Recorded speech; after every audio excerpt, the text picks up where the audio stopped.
Moi, je suis Émilien Lavrani, je suis MCEPH dans le département de chirurgie digestive et de transplantation.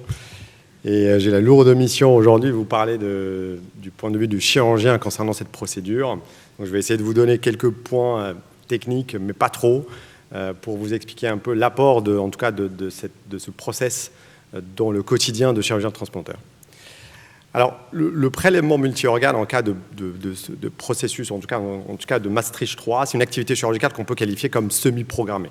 Le donneur, il est identifié à l'avance et contrairement aux morts encéphaliques, les patients, en tout cas décédés après arrêt circulatoire, en tout cas, on est prévenu parfois la veille, mais parfois plusieurs jours avant la date de la LATA par l'équipe de coordination, ce qui nous permet finalement de s'organiser bien à l'avance pour organiser la transplantation.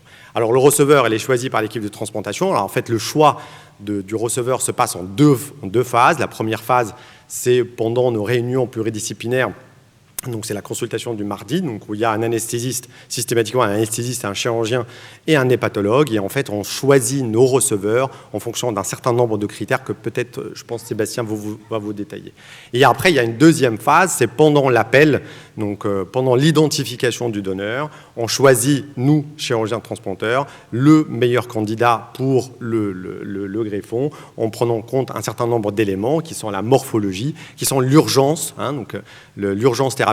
Il y a des patients qui sont en fait un peu limites, qui en tout cas à risque de sortir de lit de transplantation. On peut les upgrader pour pouvoir en tout cas les greffer assez rapidement. Il y a aussi les particularités techniques, puisque en fait, en tout cas pour la procédure M3, on va choisir des patients, des receveurs qui sont finalement ne présentent pas de complexité technique particulière, pas de thrombose porte, pas en tout cas tout ce qui peut rallonger la durée opératoire. On va essayer de l'éliminer pour choisir le meilleur receveur, des receveurs plutôt faciles.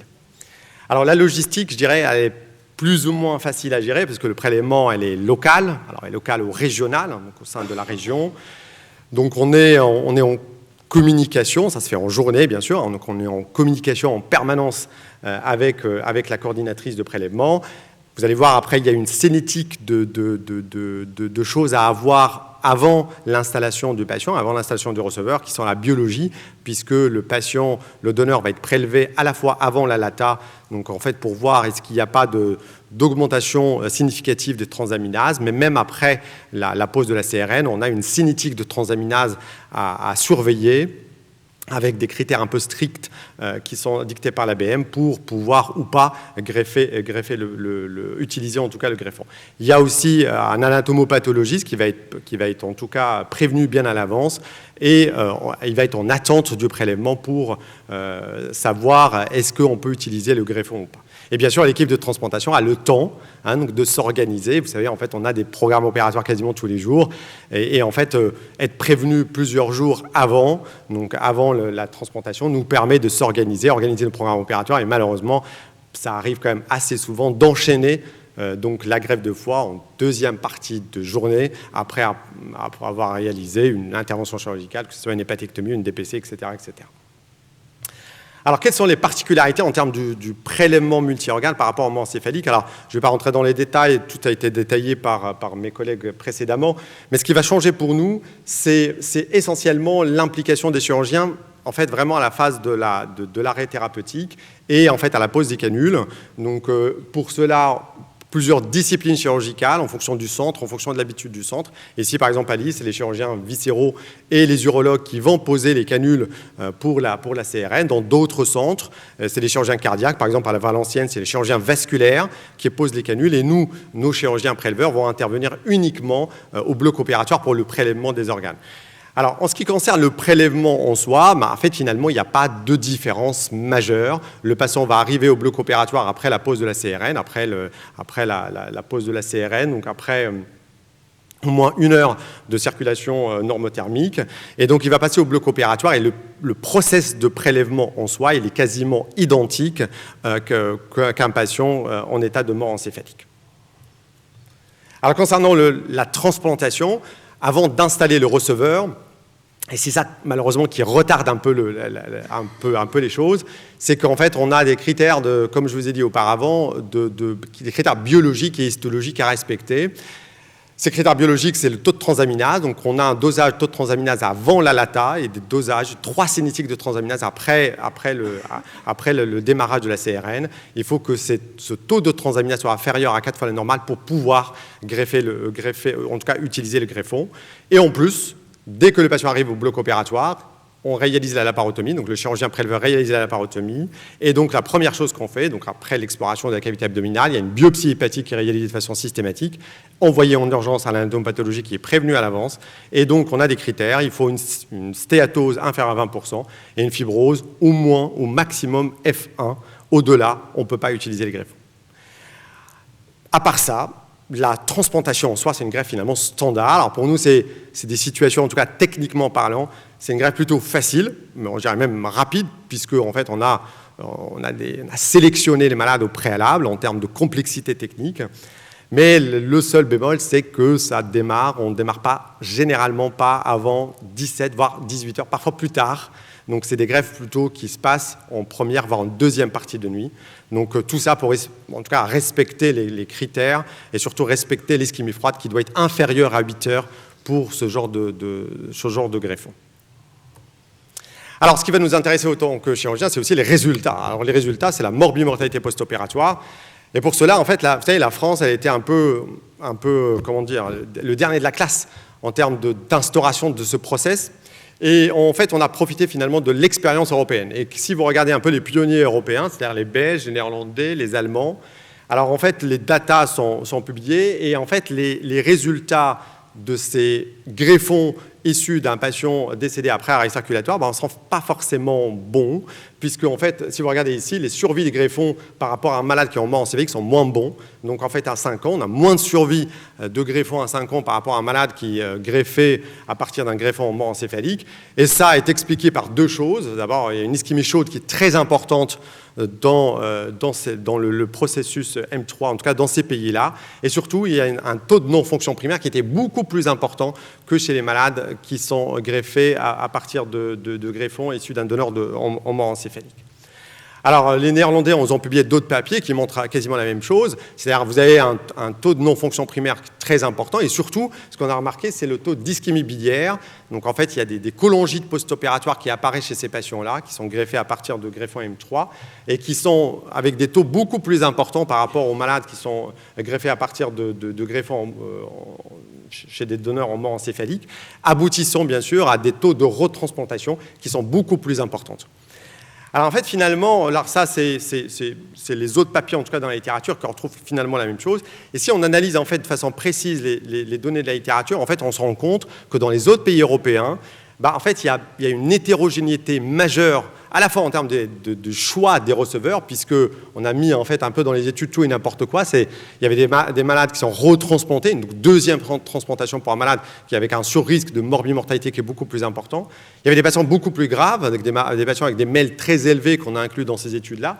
Et même une hétérogénéité chez les donneurs, en termes d'âge, avec parfois des âges très avancés, en termes de qualité de greffon, parce qu'on a pris tout et n'importe quoi, ce qui explique en partie les résultats de ces études, qui montrent en fait finalement que les résultats du M3 ne sont pas forcément meilleurs que les résultats des patients greffés à partir de greffons, à partir d'un donneur en mort encéphalique. Alors la France, finalement, a profité de l'expérience européenne et en fait a à la fois ciblé les donneurs, ciblé les receveurs avec des critères bien précis par l'agence de biomédecine. Et surtout, en fait, la différence majeure, je dirais, entre la France et les autres pays européens, c'est la CRN, c'est la circulation régionale normothermique, puisque la majorité des pays européens, je ne dirais pas la majorité, mais il y en a beaucoup de pays européens, en tout cas, n'utilisent pas la CRN dans les processus de M3, ce qui pourrait, en tout cas, expliquer cela.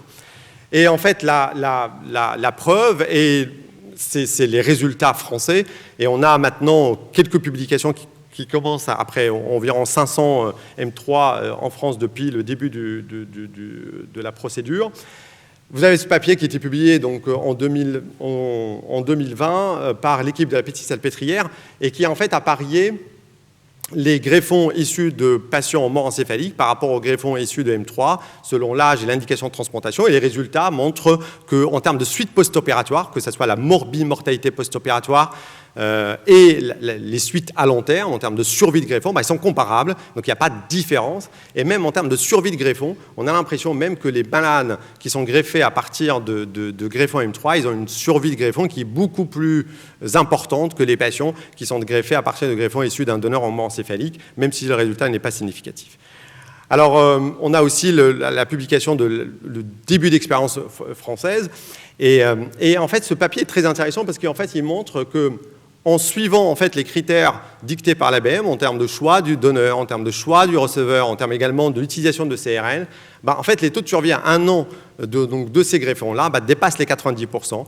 Et en fait, quand il y a une déviation de protocole, parce que malheureusement, parfois, il y a une déviation de protocole, ça nous arrive pas régulièrement, mais ça nous est déjà arrivé ici au CHU de Lille, d'avoir en tout cas une petite déviation de protocole, soit en termes de respect d'ischémie froide, soit en termes de respect du taux de transaminase. Et quand il y a une déviation de protocole, en fait, les taux de survie à 1 an ne dépassent pas les 60%, ce qui montre en fait finalement que ces critères de l'ABM sont plutôt un peu drastiques, un peu difficiles, un peu très sélectifs, mais en tout cas, ça marche bien en termes de résultats à long terme pour les patients. Alors ça, c'est juste pour vous montrer que, ça, je pense que Sébastien va en parler, mais c'est que la France, avec les critères qui sont dictés par l'ABM, on a des bons résultats, donc plus de 90% de survie à 1 an pour les greffons. Et en plus, même en termes de taux d'utilisation de ces greffons M3, donc en fait, on est aux alentours de 65% quand on utilise en fait la circulation régionale normothermique. Et en fait, on descend à 28% d'utilisation de ces greffons-là quand on n'utilise pas en tout cas la perfusion, soit que la perfusion que ce soit in situ ou ex situ, ce qui montre en fait que le rôle majeur de la CRN pour la préservation de ces greffons qui sont, quoi qu'on dise, ils sont fragiles. Alors pour finir, le M3, en tout cas, ça a beaucoup d'avantages parce que ça permet de greffer un nombre beaucoup plus important de patients. Mais ça a quelques contraintes. Alors ça reste modéré, mais je pense qu'il faut le dire. Alors c'est une greffe nocturne. Pour l'équipe de transplantation, je pense que parfois c'est un peu lourd, et surtout dans l'organisation actuelle de bloc opératoire, comme vous savez très bien. Alors est-ce qu'il y a en tout cas, les datas de la littérature concernant l'impact de la temporalité de la greffe sur les suites post-opératoires sont un peu contradictoires, mais je dirais même que probablement il n'y a pas de différence majeure. La majorité des études ne montrent pas de différence en termes de morbimortalité post-opératoire. Quelques études montrent qu'il y a plus de mortalité précoce, parfois plus de thrombose artérielle. Donc il y a une nécessité de réorganiser le planning opératoire, surtout pour les chirurgiens, parce que c'est vrai que avoir la greffe qui commence à 18 heures après avoir enchaîné une hépatectomie ou avoir enchaîné une DPC, ça arrive, je dirais, régulièrement, donc régulièrement surtout au CHU parce qu'on a un taux de M3 qui est très important. Donc il y a besoin d'un interlocuteur transplanteur en permanence, puisqu'il faut communiquer en permanence avec la coordinatrice. Alors je dirais c'est nous qui communiquons avec la coordinatrice, c'est nous qui l'appelons en permanence pour avoir un peu d'abord un retour sur l'évolution du prélèvement, sur l'évolution de la data, l'évolution du prélèvement, avoir un retour sur le taux de transaminase, avec un retour sur le résultat de l'anatomopathologie. Alors et parfois on est amené à avoir un deuxième chirurgien transplanteur qui doit être au bloc opératoire quand le taux de transaminase est légèrement supérieur à 4 fois la normale. La solution qui était proposée par l'ABM, c'est de mettre les greffons sur machines de perfusion. On a des machines de perfusion dans quasiment tous les centres transplanteurs en France et que ça rajoute de la complexité, ça rajoute en fait en tout cas de l'investissement des chirurgiens dans ce processus. Et enfin, c'est aussi la gestion des autres prélèvements, puisqu'on sait qu'il y a un prélèvement, par exemple aujourd'hui, on a un M3 qui est prévu à Valenciennes avec un arrêt des soins à 12h30. Donc on était prévenu la veille. Toute la problématique est la gestion des autres prélèvements, donc, qui sont les patients qui sont en mort encéphalique qui nous sont proposés. Est-ce qu'on pourrait installer une première greffe de foie, par exemple, à 3 ou 4 heures du matin et enchaîner avec une deuxième? Donc toute cette logistique-là est parfois un peu compliquée à gérer quand on a un prélèvement M3. Alors pour finir, je pense que ce qui fait la réussite, en tout cas, du processus M3, donc en tout cas du prélèvement M3 ou CHU, c'est la collaboration multidisciplinaire. C'est tout le process de sélection des patients en préopératoire qui se fait au cours de nos consultations pluridisciplinaires avec un hépatologue, avec un anesthésiste-réanimateur, avec un chirurgien. Ce protocole, il est bien codifié, il est strict, mais je pense donne de bons résultats, donc je pense qu'il faut le continuer. Je pense que l'apport de la CRN dans le Maastricht 3 change la donne en termes de préservation de qualité de greffon.